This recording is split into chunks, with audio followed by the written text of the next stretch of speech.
Now let's get to the exciting part, the offense.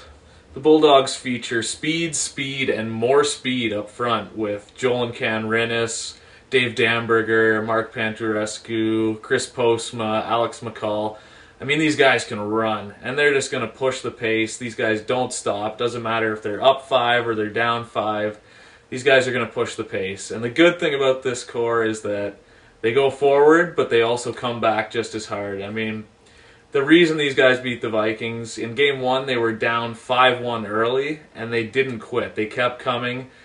That's going to be huge for the Bulldogs. I mean, if they're going to win this series, it's going to be on heart and determination. And these forwards definitely have that. So for them to win it, all of these guys are going to have to step up. Not just the first line, the second line as well. So I guess we'll have to wait and see. In Soldierland, times have been tough. Offense had a bit of a rocky semifinals against the I Move Blue Collars. They really locked it down on Joel Inouye. And I mean, 6 of the goals came from the defense out of the 12 goals in the semifinals. So things are looking a little troubled, but I mean, Randy Saad and Joel Inouye ran away and hid with the scoring race this year. And to be honest, to hold these guys down for more than 2 games, I just don't see it happening. Had a couple injuries in the semis, but that stuff's all sorted out now. So I look for Joel and Randy to really make a statement.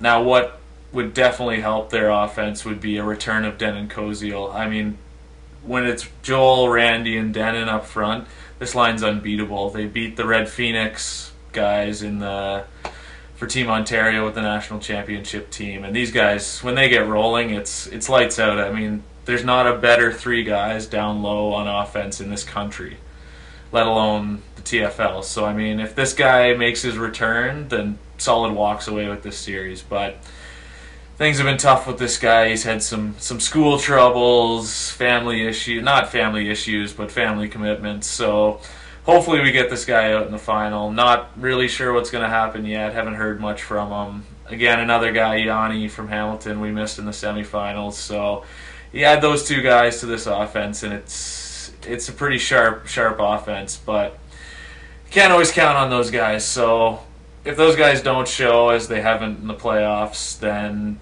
this Solid Soldiers team's offense is really going to have to be sprung with a great effort from the second line. Guys like Umesh Haran, Glenn Darmai, Danny DiLallo. These guys really got to step up, pound some goals in there.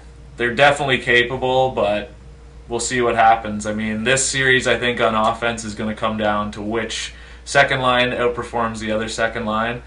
So, could be interesting, but I'm going to have to give this one on offense to the Solid Soldiers just based on the whole season and the tremendous skill that both Joel Inouye and Randy Saad have. I mean, Joel and Canrinis can score. These other guys can score on the Bulldogs, but they don't have it like Joel Inouye. I mean, this guy is the best player in the country, in my opinion.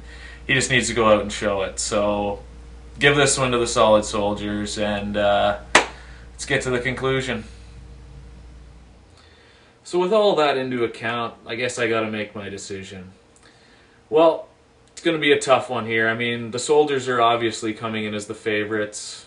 Huge season this year. 3 of the top 5 in scoring, so got to pick them as the favorites. I mean, they have the skill advantage, but the Bulldogs have the heart and the tactical and the speed advantage. So it's going to be a very interesting series, but I got to give it to my boys. Picking the Solid Soldiers in 3 games. So there you have it. Derek Swanton says it here first. Soldiers in 3. That's another show. I'd like to thank everyone for watching, and as always, if you have any questions or comments, please send to 26holes@gmail.com. I'm Derek Swanton for 26 Holes. See everybody Monday. 26 holes, 26 holes. A floorball has 26 holes. That's why the show is called 26 Holes.